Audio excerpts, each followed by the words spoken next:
I still remember the moment the doctor stopped speaking. It was a quiet Tuesday morning in Uppsala, the kind of pale Nordic morning when the sunlight slips softly through the blinds and the world feels calm and predictable. I had gone to Akademiska sjukhuset for a routine health check after retiring from teaching literature at the local gymnasium. Nothing unusual, just blood tests, a quick ultrasound, the ordinary rituals of getting older. I expected the appointment to last 15 minutes. Instead, it reopened a secret that had been buried for almost 2 decades. Dr. Holmes sat across from me, her glasses reflecting the soft light from the computer screen. She scrolled slowly through my medical results, her brow tightening just a little more with each click.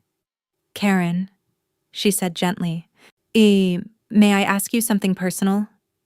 My fingers tightened around the strap of my handbag. "Of course." She hesitated before speaking again. "Have you and your husband maintained a normal, intimate relationship over the years?" The question landed like a stone dropped into still water. For a moment, I couldn't answer. Not because I didn't know the truth, but because saying it out loud would make it real. I looked down at my hands. "My husband," I finally said quietly, "has not touched me in 17 years." Dr. Holm didn't react with surprise. She simply nodded slowly, then turned the monitor slightly toward me. "There is something else," she said. On the screen was an image from the ultrasound, a small, irregular line, pale and unmistakable. "This looks like scar tissue from an old surgery." I blinked. "Surgery?" I repeated. "That can't be right. I've never had surgery." Dr. Holm leaned back in her chair and studied my face carefully. "The imaging is very clear," she said softly. "This procedure happened many years ago." And suddenly, a memory from 17 years earlier stirred somewhere in the back of my mind. A summer evening, a lake, my husband standing silently beside our son, and the moment everything in my life quietly began to fall apart. But that wasn't the part that frightened me most. What frightened me was the question that came next. Because if I truly had surgery back then, who decided it for me? And why don't I remember it at all? If you've ever believed the past was safely buried, you may understand why I'm telling this story now. But to understand what really happened that summer, we need to go back to the moment I made the mistake that changed 3 lives forever. My name is Karen Lindstrom, and for most of my life people would have described my marriage as quiet, dependable, even admirable. Lars and I met at Lund University when we were barely 20. He studied energy engineering. I studied literature. We married soon after graduation and built a life that looked, from the outside, very Scandinavian. A small wooden house outside Uppsala, apple trees in the garden, skiing trips in winter, long summer evenings by the lake. Then our son Oscar was born, and for years our days followed a gentle rhythm. Work, family dinners, weekend fika, the ordinary happiness of routine. Nothing dramatic, nothing broken. But when Oscar left for university in Göteborg, the house suddenly felt too large and too quiet. It was around that time that a new teacher arrived at my school. His name was Jonas Berg. He taught art, carried a sketchbook everywhere, and had the habit of humming softly while grading papers. The first time we spoke, it was just about a painting he was working on. The second time, we stayed talking much longer.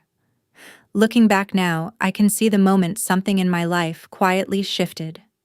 At the time, I only thought it was a conversation. But sometimes a single conversation is where everything begins to unravel. At first, nothing about Jonas felt dangerous. He was simply different.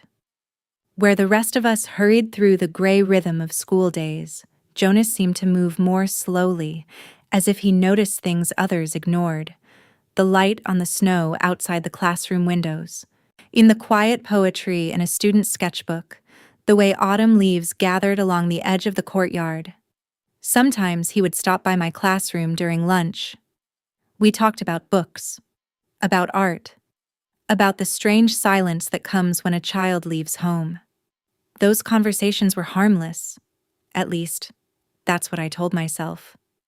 But there was something unsettling about the way he looked at me, not with pity, not with politeness, but with curiosity, as if he could see a part of me that had been asleep for years. One afternoon, he brought a watercolor painting into my classroom, a hillside covered in wildflowers beneath a pale Nordic sky. "What do you think?" he asked. "It's beautiful," I said. He smiled, then held the painting out toward me. "It reminds me of you," he said softly. Quiet, but full of life. It was such a small sentence. Yet, somehow, it unlocked a door inside me that had been closed for a very long time. After that, we began meeting outside the school. First for coffee, then for walks along the edge of Lake Mälaren, where the water turned silver in the evening light. I knew it was wrong. Every step of the way, I knew. And yet, I kept telling myself the same lie. Nothing has happened. Nothing will happen. But secrets rarely stay small. One Saturday in late autumn, Jonas suggested we drive out of town to sketch by a lake in the countryside. The air was cold and perfectly still. We sat near the water, talking for hours about art, about life, about the strange feeling of being 40 and suddenly wondering where the years had gone. Dusk settled quietly over the lake. Then Jonas reached for my hand. "Karen," he began. Before he could finish the sentence, a voice cut through the silence behind us. "Mom." I turned around, and standing there, only a few meters away, were my husband Lars and my son Oscar. For a moment, none of us moved. The cold air from the lake seemed to freeze everything in place. Jonas slowly let go of my hand. Oscar stood there, his face pale with disbelief. Lars stood beside him, perfectly still, his expression unreadable in the fading evening light. I expected shouting, anger, questions.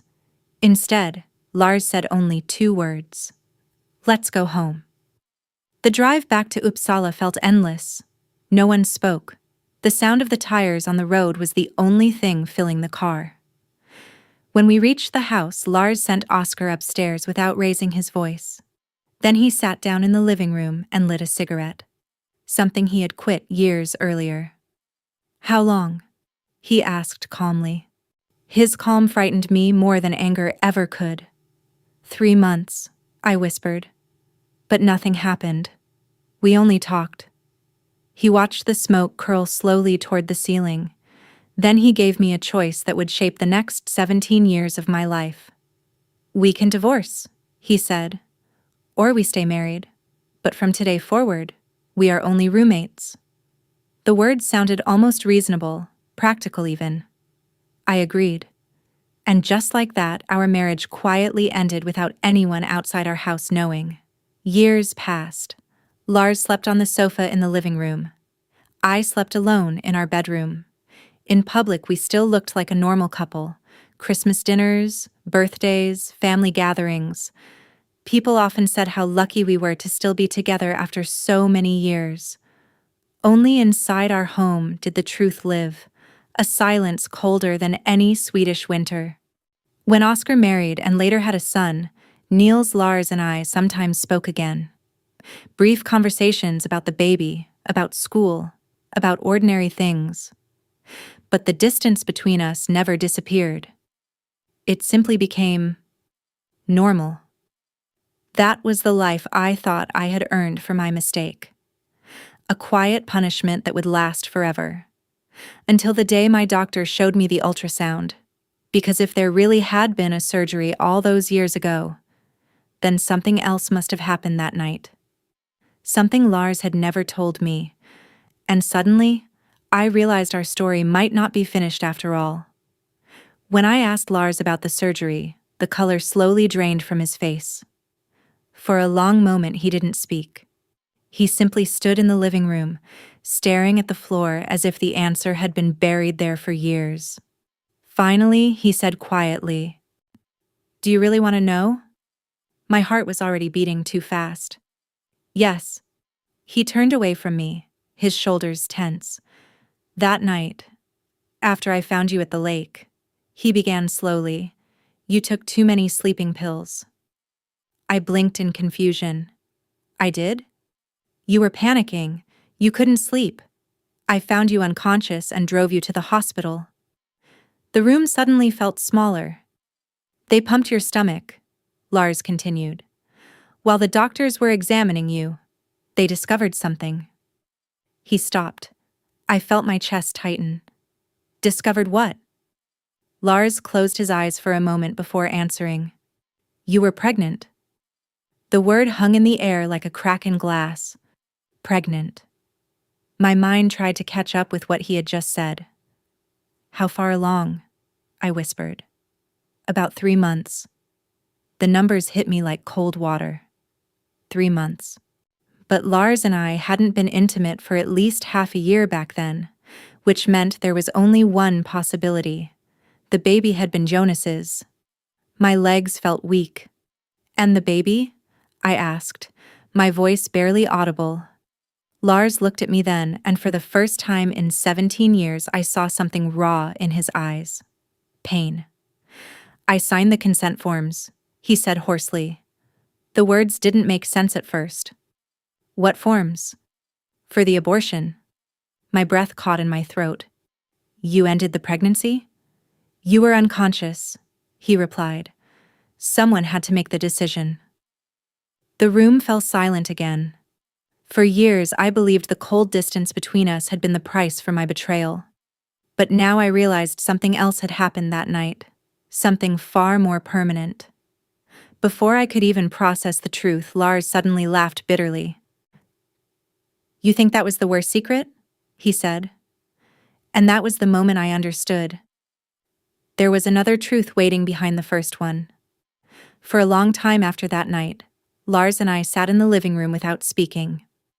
Outside, the early winter wind moved through the bare branches in our garden. Inside, the silence between us felt older than the house itself. 17 years earlier, I believed my punishment had begun the moment Lars chose distance instead of anger. I thought living as strangers under the same roof was the price I had to pay. But now I understood something different. Lars had carried a secret just as heavy as mine. He had ended a pregnancy that was not his. He had buried that truth for nearly 2 decades. And he had lived beside me every day without ever speaking about it.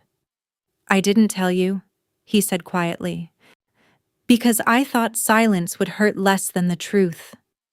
For the first time in years, I saw not just the man I had betrayed, but the man who had suffered quietly beside me. That night, we did not fix our marriage. Some wounds are too deep for that. But something changed. The silence between us was no longer empty. It was honest. And sometimes honesty is the first step towards something that looks a little like peace. Life has a strange way of teaching its hardest lessons slowly. When we are young, we often believe that mistakes can be erased, that time will quietly smooth over the consequences of what we do. But the truth is different. Time does not erase the past, it simply reveals it. The choices we make, especially the careless ones, can echo through years, sometimes decades, shaping lives in ways we never imagined. Yet this story is not only about betrayal, it is also about responsibility, about the quiet strength it takes to continue living beside someone who has hurt you, about the courage it takes to face the truth when it finally arrives. For those of us who have lived long enough, we eventually learn that life is rarely clean or simple. People make mistakes, hearts break, trust cracks. But what defines us in the end is not the mistake itself. It is what we choose to do afterward, whether we run from the truth or carry it with humility and keep walking forward. Because sometimes the most honest form of love is not passion or forgiveness. Sometimes it is simply the quiet decision to remain human, even after everything has fallen apart.